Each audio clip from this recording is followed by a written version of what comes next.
Awesome. Thank you so much. My name is Sydney Bardelli. I'm the clinical director at the Scottsdale Bierman Autism Center, and I'm excited to talk to you guys about social skills today. So like mentioned, everybody's on mute right now, but please feel free to message any questions in the chat, and then we'll have some time at the end of the presentation to go through any questions that you may have. So to start, just kind of a little bit about Bierman and our values. So Bierman Autism Center is a place where young kids engage in play to learn foundational skills. We really work on a lot of self-advocacy and communication skills, really recognizing every kid's success is unique. And our one-on-one approach really allows us to drive that progress using measurable outcomes. So we're really, monitoring our child's advancing kind of on their own terms, right? So we really, our main focus is just to make sure that learning is fun and our learners are getting lots of great skills and learning those skills without really feeling like they're ever working. So today I'm very excited. We will break down kind of what social skills encompasses, how we target some of those social skills at Bierman and what that looks like, and then also just some tips and tricks for social skills that you guys can practice at home. So to start, we're just kind of going to go through the components of social skills and what that looks like. So we've identified 3 components of social skills. So play behavior, communication, and then really connecting and figuring out how emotions connect to our behaviors, and then how we adjust our behaviors based on certain things like body language, expressions, gestures of others, things like that. So we're going to dive deep into each one of these categories now. And we're going to start with play behavior. So really what we're going to go through is just the developmental stages of what each beginning, intermediate, and advanced play skills look like. We do have some age ranges here, but as a reminder, all children, move through their development at different paces. So we just use these kind of as a guide. And so we will get into some beginner play skills. So really what we're looking at when we see beginner play skills is starting at that parallel play. So a lot of parallel play is really what it sounds like, right? Sitting next to or parallel to a peer. No interactions are needed, but just playing with your item and then having a peer sitting next to you, playing with another item. So really just tolerating having someone in your space. With this, we also see emerging skills of like imitation of others. So kind of during that parallel play, being able to look over and saying, oh, that kid's playing with their blocks in this way. I'm going to imitate that without being prompted, purely because it looks cool and I also want to do that. Also, beginner play skills, we look at starting to turn take. So with turn taking and beginner skills, it's not going to be as much of a game where maybe I take a turn and then I have to wait until my turn, but more so maybe I'm playing with blocks and my friend's playing with kinetic sand, and then we switch and take turns that way. So I'm still engaging with something independently, but learning to take turns with those items. And then we look at the intermediate play skills. So some emerging skills that we see in this stage is starting to share toys. So offering items, accepting items from others. Also just, important to note that a lot of these skills have like prerequisite or component skills that are needed prior to being able to demonstrate some of these skills. So for example, sharing toys.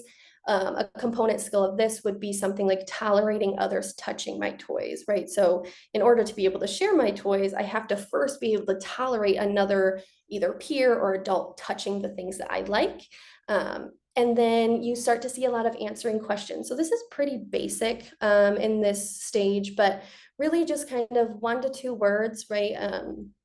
Oh, what are you playing with? A doll. Just, starting to interact with others in your environment. We also start to see returning and initiating greeting. So again, it can be something as simple as just making eye contact with another friend or an adult, or maybe it's waving or saying hey vocally. So this can look different, but we're really starting to see greetings emerge in this stage. We also are seeing joining in and inviting others to play. So again, making sure that our learners see the value of their peers and that they're really reinforcing, and then them kind of being motivated to play with others and start really expanding their independent play to then play with peers.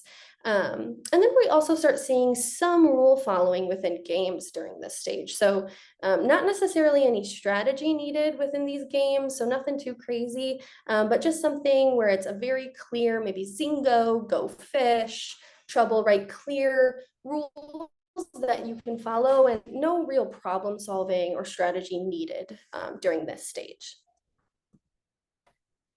And then we move into some advanced play skills.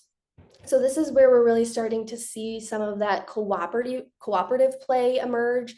So we're working, right, for some type of common goal, whether that looks like maybe we're pretending the floor is lava and we need to, work together to try to get to the castle, or whatever that may look like. There's some problem solving, some strategy going on with a peer.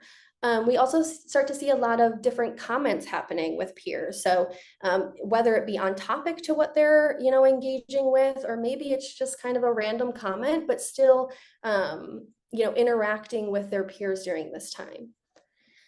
We also start to see a lot of that self-directed play here. So when a learner is bored and they don't know what to do, being able to identify an independent leisure skill to kind of occupy their time. And so we see that in the advanced play skills. So that was the play, and now we're gonna look at kind of the different stages of connecting emotions and behavior. So we're gonna go through kind of what those stages look like. And so we're going to go through understanding emotions, adjusting behavior, flexibility, and then some of that more complex problem solving. Again, these ages are just a guide for us. So when looking at understanding emotions, so in this stage, we're really starting to see some likes and dislikes and kind of preference start emerging. So whether that be refusals or requests, we're really starting to see learners start expressing things that they like and don't like.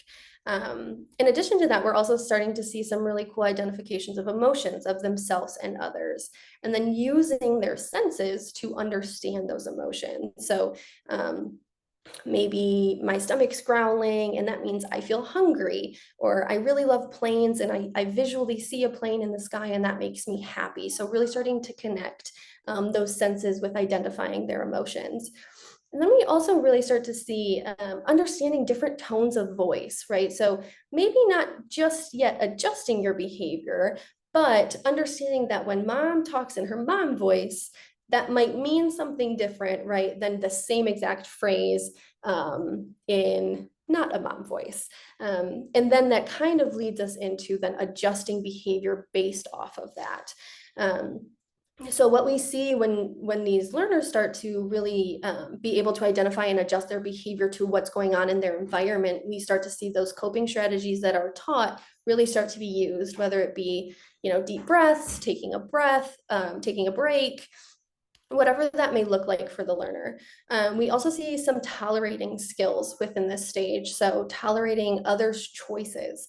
So maybe, my friend wants to play with puzzles. I don't really want to play with puzzles, but I value that social interaction, so I'm going to do it anyways. Tolerating losing, right? So losing, not being first.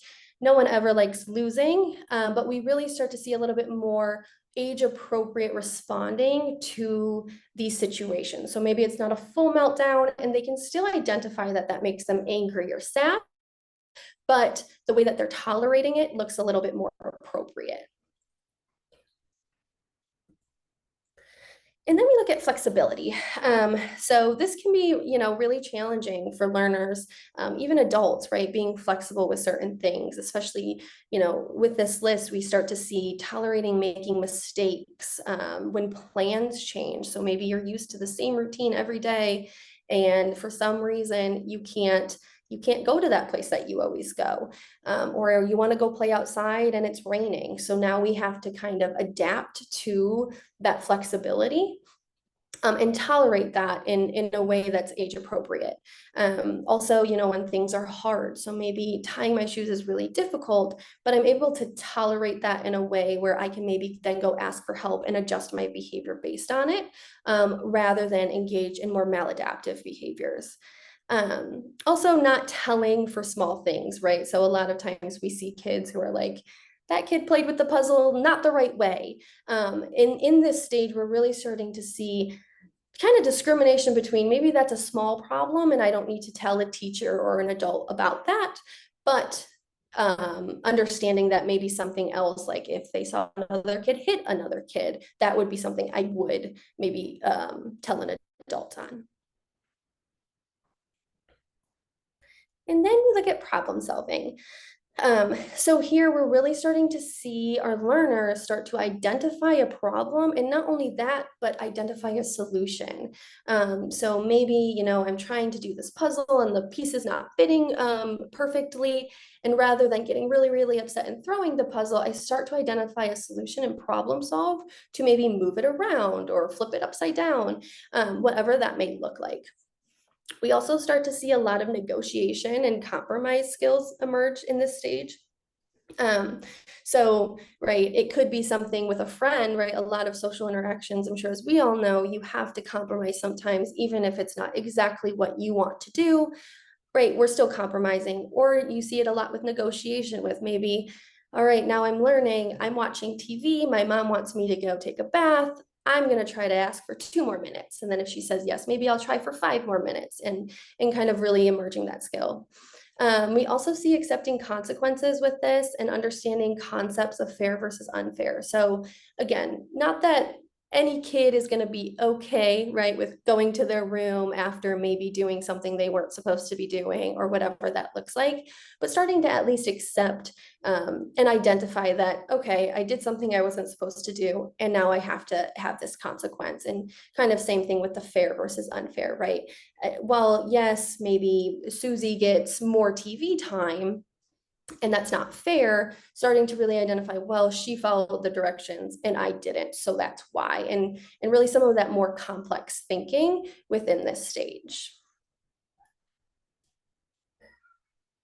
And then we look at communication skills. So kind of that third component of social skills. We have joint attention, conversation skills, nonverbal skills, and niceties. So again, we'll kind of just go through and talk through what that looks like at each stage for learners typically. So joint attention, basically what that means is how connected we are with the people around us. So really just sharing experiences with others. That can look like making eye contact, approaching others, gaining attention of others, reciprocating action. So maybe I walk by and I smile at you and you smile back, you reciprocate that action. So that is joint attention. And then we're going to look at conversation skills. So really within this stage, we're starting to see a lot more questions being asked, comments being made. So maybe you're at the lunch table and you want to say, look, I have a peanut butter and jelly sandwich. What do you have? And really like initiating those social interactions with peers. Also staying on topic, right? So not just with preferred topics. It's really easy for us to be able to stay on topic when we're talking about something that we like. But it's a little bit more difficult when it's something that we don't prefer, or it's a topic that we don't know much about. And within the stage, we really start to see the skills of asking a follow-up question or a comment, or trying to learn more about that topic, as opposed to just switching topics back to what is preferred. And then we see a lot of good active listening skills during this stage and development. So a lot of, orienting to the direction of the speaker, waiting to talk and not interrupting somebody. Maybe it's a head nod to just indicate that you're listening, and some of those really, really good listening skills. Next is nonverbal skills. So this gets more complex, right? Because it's not always as clear. This is going to be really starting to identify the appropriate proximity, maybe with a peer or an adult. Maybe you're too close and you're within their bubble, or you're too far away and you can't hear them talking. So then kind of going back, right, we're adjusting our behavior to move closer and be able to hear and have a successful social interaction. We also see a lot more correct orientation during this stage. So not just walking away when someone's trying to talk to you, but really kind of tying in with the last slide, those active listening skills. We're also a lot more aware of body language and facial expressions during this stage. So you start to see learners really start to pick up on some of those non-verbal social cues. So maybe I'm talking to a learner and I'm not looking at them and my hand's up on my chin, and that might indicate that I'm bored in the conversation. So then they may adjust their behavior in this stage to then talk about something else or ask, are you okay? What's wrong? And really adjust their behavior based on what's going on in my body language. And then we also see following and using those gestures. So whether you want to, have somebody come over and play with you and you gesture this way, or as a parent, you're across the room and you're on the phone and you need your kid to just be quiet for 5 minutes, right? And you do the gesture of like, be quiet. And we really start to see learners start to understand and follow those gestures. And then we have the niceties, right? So we teach all these really, really great skills. All these skills emerge through child development. And then kind of the last step is to make it polite, right? So we can make sure that we're teaching and using please and thank you. So within this stage, around that 5 to 6 years old, we really start to see manners being used when interacting with others, maybe not interrupting when two people are talking, but they're able to say, excuse me, or tap on the shoulder as an appropriate replacement to gaining the attention of another person or peer. And then also asking for help or asking for a favor. And not only that, but accepting the help and accepting favors, and then apologizing appropriately. So maybe you bump into someone and it's just a quick, I'm sorry, and then moving on. So we really start to see this during this stage. So now that we have really just kind of broken down in a very cohesive way what social skills kind of looks like at each developmental stage, we're really going to move into some barriers, some strategies that we use in ABA, and kind of what that looks like.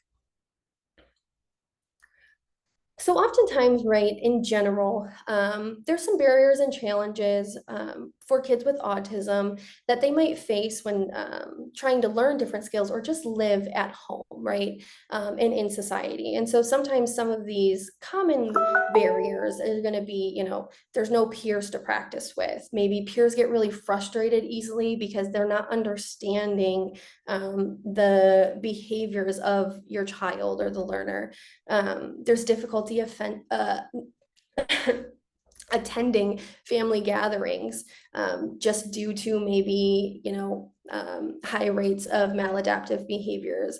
And then also maybe there's difficulty arranging play dates, right? So like you want these social interactions, but there's this barrier of this difficulty to arrange such. So how ABA can help with some of these barriers is really, in general, ABA therapy focuses on replacing those non-social behaviors with more adaptive, socially significant skills. And we'll really talk through all of those moving forward. So some of the ways we do that, right, is we really look at increasing social opportunities with peers. We try to decrease the reliance on the screens and really expand reinforcers and toys and different play activities for our learners. We try to have more time playing with peers and siblings, and then also increase independent playtime. And so with that, kind of some strategies that we use, right? So there's a few really important strategies that we use within ABA to kind of target some of these barriers. And so one of them is going to be called shaping or prompting. So really just all that means is that we're not expecting the final product or that terminal response right off the bat, but rather we're gradually getting there through really, really small steps, small obtainable steps, so that we don't overwhelm our learners too quickly. And that way we also then avoid setbacks, right? We're doing it in a really systematic way that sets our learners up for success. Some examples of this could be something as simple as, right, like I think oftentimes we are like, okay, you made this mess, now clean it all up. But that is kind of our terminal response. So we need to start a little bit lower when we're shaping. And so maybe the expectation to start is just pick up 2 toys and put them away. And then you get all the fun things and reinforcement. And then once you're doing that consistently, maybe I slowly increase it to now the expectation is not 2, but rather 5. And then you just go up from there slowly in those small steps until you're able to then say, oh, great, clean up all of your toys. And then we get to see that in an appropriate way. Additionally, some other examples, maybe sharing, right? Some of those social skills. So starting with taking something from a peer before expecting to give anything. So really starting to show our learners the value of really, really small steps that they're able to contact the reinforcement and then move up from there. Another way we do this is by using reinforcement. So this is a crucial part of ABA therapy. And basically what reinforcement is us adding something really, really fun, or maybe taking away something that's not so fun, that increases the probability that the behavior of interest will occur more frequently in the future. I think, the biggest thing to note here is that reinforcement varies. Oftentimes as adults and as teachers, and even as peers, we sometimes assume what reinforcers are for other individuals. And so we have this saying in the ABA world that's, never judge another man's reinforcers, right? It's simply preference, and it can look so different across every individual. So some examples of kind of how we may reinforce would be an example of maybe your kiddo has an item that you want. And so you say, my turn, and hold out your hand, and they give you that item. Maybe you praise them a lot and then give them tickles and hugs and all the fun. Maybe your child's sitting really nicely and appropriately and playing independently. And then we want to praise that. We want to reinforce it by adding something that will hopefully show them, oh, this is really good. This is a good thing that I'm doing. So I'm going to do this more in the future and sit and play quietly more in the future. And so you'll see a lot of times we pair praise with some type of other reinforcer, right? Because kiddos and all human beings, we don't, it's learned, right? So if someone says, good job, that could really not mean much until I start to see the value of that phrase, good job. So when we pair good job with different things like access to toys or hugs or tickles, then we're able to fade those out and then just say good job. And then that holds the value of the reinforcement. So now I'm going to go through quite a few examples of just kind of some goals that you might hear or see being worked on at a center or from your BCBA if you have one. So some examples of some goals that maybe I would write for some of my learners would be something like Dylan will engage in parallel play with a peer for 1 minute across 4 activities, right? So I'm starting really small with that 1 minute, but I want it to be across a lot of activities because just in case maybe he can do that skill with 1 doesn't necessarily mean he's able to do it across activities. So we definitely program for that. And then just keeping in mind, right, when we start actually teaching this parallel play or this goal, we don't automatically start with 1 minute. For now, that's our terminal response. So going back to shaping, maybe I only start with 5 seconds. So all you have to do is sit next to a peer playing another item for 5 seconds, and that's it. And then we build up to 1 minute. Same thing so Cameron will follow 5 different directions when presented during a peer interaction activity with 2 other peers. So maybe we're looking at, some group time, maybe there's more distractions present. So how is that going to look? And again, we start with one instruction, and we really fade our prompts and make it slow and systematic and really ensure that our learners are able to contact the reinforcement and see the value of doing these things, right? Because nobody does anything if they don't see the value of doing it. And so that's really our goal here. Also another one, so Cody will respond to a command from a peer across 3 different peers. So this would be something where, maybe a peer walks up to Cody and says, can I have that ball? And the ball's sitting next to him, and we hand over the ball, and he responds to that request. And so for this one, you again would start slow, and maybe you start with an item that Cody doesn't like, right? Because it might be a little aversive for Cody to give peers his items and his toys. And so that's maybe where we start. We know that Cody doesn't want this ball, so he will gladly give that ball to his friend. And then we work our way up to sharing and turn taking with preferred items. Some more examples. So Ella will respond to a group greeting from a peer across 3 different peers. Again, this can really be individualized, whether we want or are looking at, waving or making eye contact or saying hi. And that's really going to be individualized to the learner's skills in the sense of what the target behavior looks like. Another example would be Remy will engage in back and forth play with an adult for 3 different activities and 6 turns. Micah will engage in imaginative play by emitting 2 contextually appropriate vocalizations across 2 play schemes. So for this one, right, maybe we're just playing with farm animals, and all I want to start is every time she moves the cow, she says moo, and that's one vocalization. And then we work our way up to make it more functional, more appropriate, and more reinforcing, right? Age appropriate to what peers would like, and that because we want our learners peers to see the value of them as well.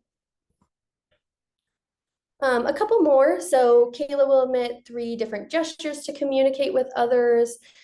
So again, maybe it's a wave, maybe it's a come here, whatever that may look like. We really try to individualize our targets once you make these goals to be most meaningful and of value of the learner. That's where we're going to see most success, and then go from there. Cole will initiate bids for joint attention with at least 1 peer across 2 activities. Michael will respond appropriately to 3 examples of nonverbal body language in a contrived setting. So maybe we're sitting at the table and I am contriving looking really angry. So I cross my arms and I huff and puff, and really start to, maybe I start really, really dramatic. So he's able to just be like, oh, something's going on here. And then I slowly shape, making it more appropriate, because sometimes, as we all know, right, social cues of others they're not always clear. So this way we can really teach that in a systematic way. And then you are able to make your own social skills goal. So, really looking at what does your child's social skills look like now?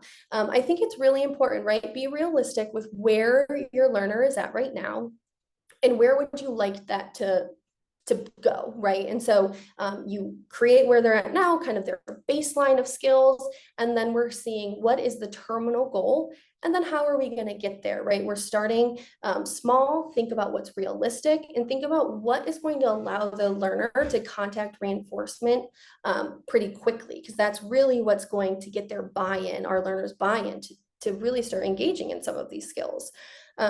So just some examples are outlined here, but it can be something as simple as, remaining in the room as you sit next to them, watching them play. So maybe usually every time you come try to sit next to them, they get up and run away, and you're like, what is going on, right? And so that is your goal, and then you kind of create it from there. Maybe you just start with them tolerating you walk into the room, and then you get a little bit closer, and then you sit on the couch and you move closer in proximity, and then maybe you start to see some of these really fun play skills as well. And then what you can do at home to foster some of these social skills. So we'll really dive into what you can do right now to work on these behaviors, and some just kind of tips and tricks for everybody to set them up for success and set you all up for success. So getting started, right? So number one is set up your environment. So we really want to make sure that we are doing so to set ourselves up for success. And I'll talk a little bit about what that looks like and how to set up your environment for success. So in the next slides. Another big thing is pairing. So I kind of talked about pairing with the praise paired with something that you know the learner loves, right? And so we are going to do the same thing, but rather pairing praise as reinforcing, we're going to praise ourselves or our peers. And so really what that looks like, in this is totally the secret to success for all ABA providers, because what you're doing is showing our learners the value of us. And so we're really following our learners' lead and making sure that we are being the most fun, and all the fun things are coming from me, right? So at BRMAN, we have something that we track called Make It Betters. And really what that's looking at is, how can I turn this semi-fun toy, maybe it's a toy car, right? It's fun, I know what to do with it, I can drive it back and forth, but how can I make it better that they didn't have prior to me coming into the situation? So maybe I make it crash and I make it really chaotic, and they think it's so funny, right? And so that right there is going to make it so that they see, wow, when you come around, toys seem really fun. And so there's a lot of different examples of how you can do this, right? Whether you're playing with pots and pans, it doesn't need to be anything crazy. You don't need to go buy a lot of stuff. It's really just showing the value of yourself. I think something that's hard with for adults for this one is adjusting our play and what we think is normal or typical play, and switching it to kind of mimic our learner and make sure that they see, oh wow, she knows how to play just like I do, right? And then we work on the functionality of the play later. We really just want to get our learners buy-in to allowing us to just hang out with them and be fun. Pause, right? So this is going to really tie back into that reinforcement is different for everybody. Everybody's reinforcers are different. And so when the pause is crucial, because you're pairing, you're playing, you're doing all the fun things, and then you pause. Did your learner stop and walk away? If so, probably what you were doing wasn't reinforcing enough to keep them around, right? However, if you pause and they keep initiating social interactions with you, you have done it, right? And then you can praise, you can tickle, you can reinforce, and give all the fun things. So with the pause, I think it's just really important to note that sometimes our learners demonstrate behaviors that make us think they like something, but that doesn't always necessarily mean that it is reinforcing enough to be motivated to do some of these really hard, complex skills that we talk about. So just really making sure we're individualizing that is key and really crucial to pairing yourself as a reinforcer. So setting yourself up for success, right? This is really important. We want to make sure that everybody is set up for success when they are starting to pair and really work on these social interactions. So the first thing is just setting up a routine, right? Like being really, really mindful of how this looks and tactful in, okay, I am going to set aside, even if it's just 5 or 10 minutes, part of my morning routine, part of our evening routine, whatever that looks like and is best for your family, where I am just pairing. I am really just showing the value of myself as another person in my learner's environment. And again, we might have to shape a lot of this up, and that's where you start a little bit lower and work your way up to that terminal goal. We want to set up a play space. So this is really good to just discriminate for our learners that you're not always going to be in my space, right? And so learners sometimes, a lot of kids with autism, they have their own space. I would say kids in general, right? They just want to be able to interact in their space, do what they want, and that makes them so happy. And so if we can start with a distinct place for you to really start pairing, and then them really have that safe space to be interacting with you and know that, okay, I can leave this space and still go play the way I want to play, is going to be really, really helpful. Limit distractions, right? So if you have any other kids, this might be a good time to, put on a movie or identify an independent leisure skill that could be beneficial for, those other kids in the house, so that you can really, really limit your distractions and focus on pairing and focus on just playing and having fun. Also rotating toys, right? So we talk about this word satiation, where, basically all that means is I'm playing with this thing for so long, I am sick of it. I don't want it anymore. And so to avoid that, maybe start with 3 to 5 items or activities, make it really, really fun, and then rotate it out. So it doesn't need to be anything crazy, right? Like I was saying, it can be something as simple as pots and pans, different sensory bins. Anything like that. Really individualize it to what your learner prefers. Maybe it's singing songs or playing games, and just being silly.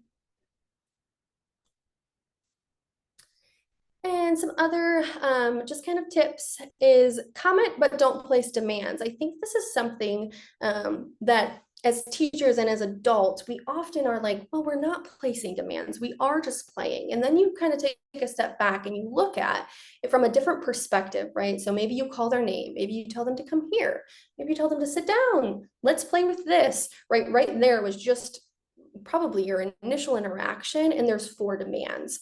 And so being really, really mindful that this time is purely dedicated to fun, right? We are really just wanting to embed any learning opportunities, if you choose to do so, into play. But for now, right, don't worry about cleaning up or putting things in a certain way, or our own rigidities, right? Resisting that urge to parent during this time. And really just the goal is following your kiddo's lead and really making the activity better because you're present. Controlling the situation. So while there are times where, you can resist the urge to parent, there also are times where you're going to have to step in and still, give those instructions if it's unsafe, and that's totally okay. It's really just, identifying the expectation for the learner as well through this. A big one too is modeling, imitating, and exaggerating actions and vocals. I think this is one of the hardest things to do, right? Because I always tell my staff it's so tricky because it's so vulnerable for an adult to just be so silly and so goofy. But truly, that is what gets our buy-in to interact and initiate some of those social interactions with our learners. So really your job is to model some appropriate play, copy what your kids are doing, and just make things so big and fun, and exaggerate all of the fun activities that you're doing within that. And then use playful obstruction. So basically what that means is there's a couple different types of strategies you can use for this. So like one being inadequate proportion. So for example, maybe there's a toy that requires 6 pieces and I only give my kid 5. And then they have to get that 6th piece through me. Or, any type of like silly situations, and you have access to that thing that they really want. So maybe they really like when you sniff their shoe and you say, oh, PU, and then you put it on their foot, right? And then you take it away, and now they can't get that social interaction unless you engage and you are the fun one, right? So again, we're really just trying to show our learners that we can be fun and we can kind of match their play and their preferences and build that trust with our learners and your kiddos, and be able to kind of then move from there slowly to maybe making the social interactions look a little bit more age appropriate. And then last, I just have, some examples of, if expansions of these different things that we've talked about, just for your guys' reference, if you ever are like, I really want to, expand play with kitchen food, right? Here are some examples. So you can set up teacups and use fruit as a bowl, as a bowling ball to knock all of them over. you could pretend to make coffee and then it tastes bad and be really dramatic with it and make, oh, gross, ew, and throw it and all of the fun things and be really dramatic with that play. Building blocks. So again, a lot of these things to us seem so simple where it's like, yeah, building blocks, you build the blocks. But getting creative with it and really expanding what type of play that we're seeing and your kiddos are seeing is really going to help them see the value of you as a mediating person in play. So maybe you set up the garage and park the cars inside, or you use figurines to knock over the blocks, and then you have to rebuild it and problem solve and work on all those really good skills throughout. Same thing, cars and trucks. So you could set up a construction site and corresponding traffic jam where cars are honking and it's so chaotic, right? Kids love the chaos. And so I feel like the more silly, the more chaotic you can be in play, the more the learner likes it. Now, again, we do have our learners who and kiddos who are like, you are being too loud. I do not like this. And so you just really have to individualize it to each kid.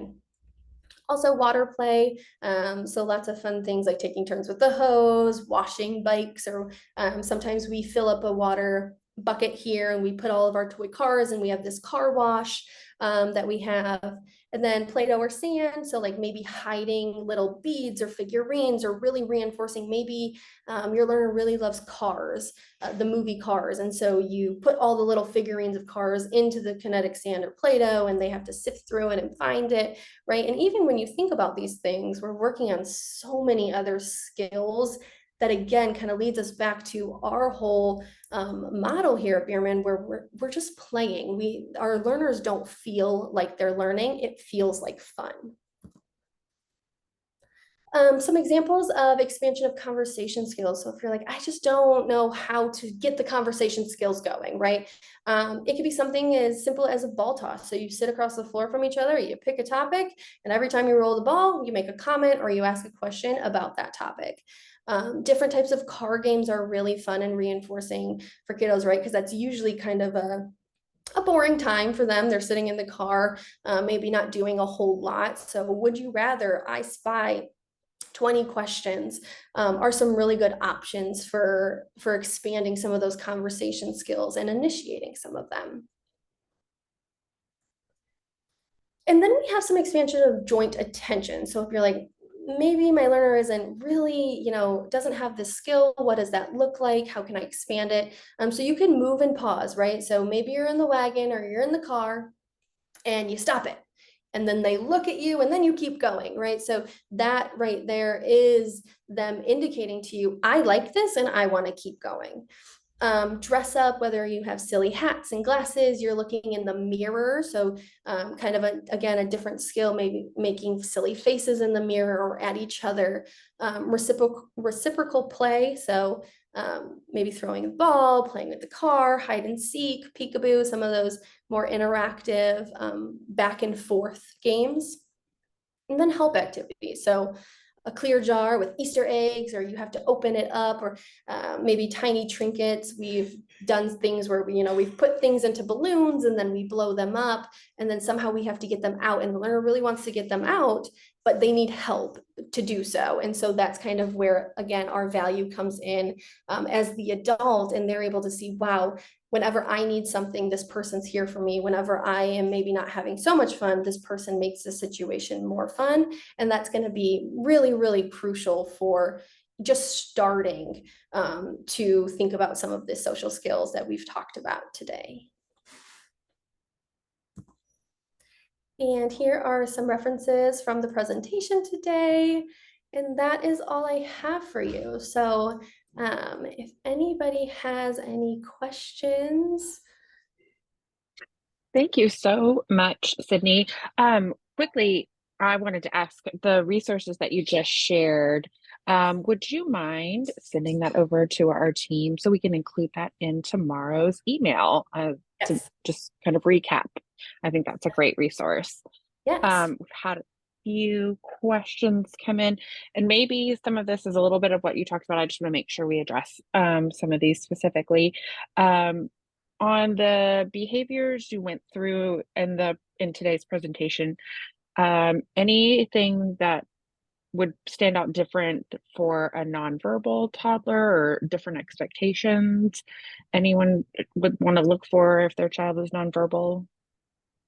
Yeah, I think you can really target a lot of these skills, verbal or nonverbal, right? And so a lot of, maybe it depends, right? So if the learner has some type of alternative mode of communication, you can still do all of the same things with this. Sometimes for our really early learners, I've had maybe we start to teach some really simple signs and shape up from there. So like going back to the shaping, like maybe it's just like, it looks like a clap to start and you're like, oh, you want more? Okay, I'm gonna give you more, and then shape it up to some type of appropriate communication phrase. So it doesn't always have to be vocal per se, but there's a lot of good ways to incorporate some of those maybe non-vocal responses.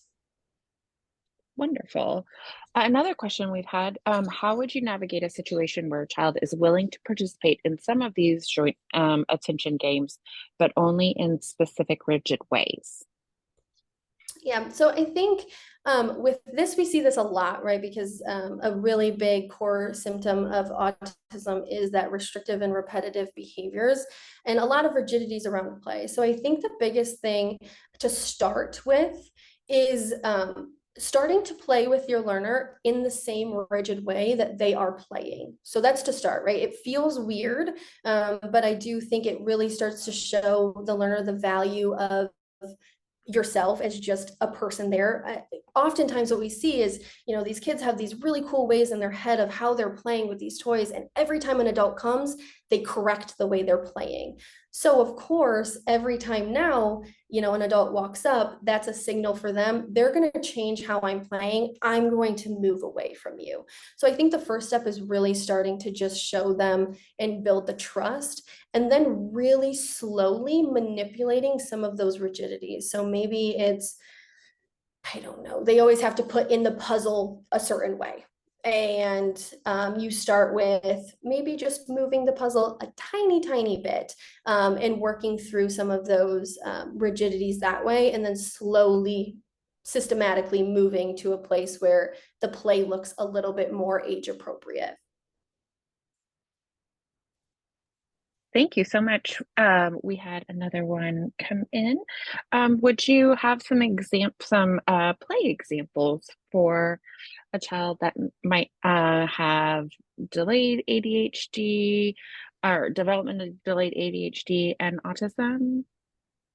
Yeah, so it kind of, I mean, it really varies.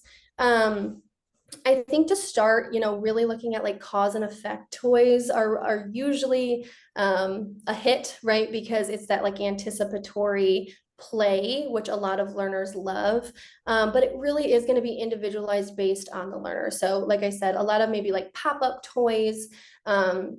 Also the age, right? So what's going to be most age appropriate for the learner. I've noticed a lot of like sensory toys are a big hit as well, whether that just be like maybe a ball pit or a fidget toy, things like that, or like ball ramps.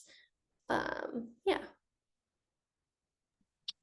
Thank you very much, Sydney.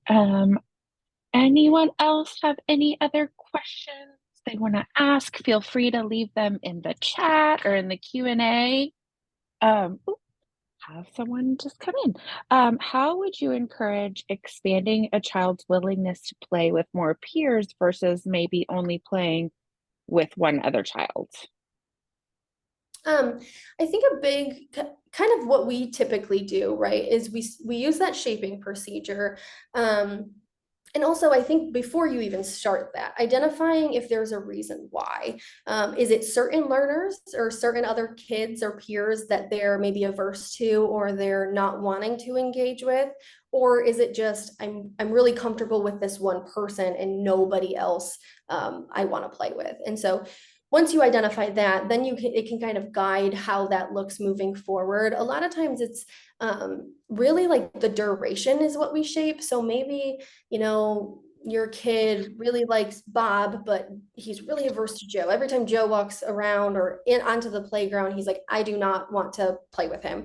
And so maybe we just start with like tolerating Joe being present for 2 seconds. And then we work our way up to maybe just like that parallel play where they're just playing in the same area, and not pushing them to just automatically go in and play a certain game directly with a peer. But really start kind of from the start, right? Like with parallel play. And then maybe they start to see the value of that peer that they didn't love hanging out with before and kind of go from there. Wonderful. Thank you so much. Anyone else with any questions? Sydney, I've learned a lot. I will always come back with really great nuggets. So I really appreciate it Of course, from a thank you. personal standpoint. Thank you so much. All right. Oh, let's see. My kid is a very social except initiation, but doesn't stay in the game because of ADHD. Any suggestions? Maybe pairing, whatever it is. So what I'm hearing is the they like the games, but they're just not able to stay in the game for too long, is I think is what the question is asking. So if that's the case, Yes. okay, then I think, what we can do too is really start to, I think the reinforcement piece is really big. And so showing that, okay, maybe they stayed, you set a timer and you see when they typically walk away. And so maybe it's at 5 minutes, almost consistently it's at that 5 minute mark, and then they walk away. So maybe you try to get them to stay for like 5 minutes and 5 seconds, 5 minutes and 10 seconds, and then heavily reinforce after. So when they do walk away, rather than it being like, oh man, they didn't play the whole game, kind of switch the perspective to, yes, you played for 5 minutes and 5 seconds, you played 5 extra seconds. Here, you can have maybe a little time on the iPad, you can have that thing that you're walking away to gain access to. And then slowly, once that is consistent and fluent, then you move up to the next criteria where you show the timer of, look, we're going to play for this amount of time, and reinforce that way until hopefully that they're playing the entire game. I love that suggestion. All right. I don't see anything else coming in. Like I said in the beginning, we'll email out the recording tomorrow and include these great nuggets of books that you are sharing. And just truly appreciate all of you spending the evening with us. Sydney, thank you so much again for all this information. Everybody, we hope you have a wonderful evening. We hope you are able to come away with this with just a few little extras to try at home. So thank you all very much. Thank you.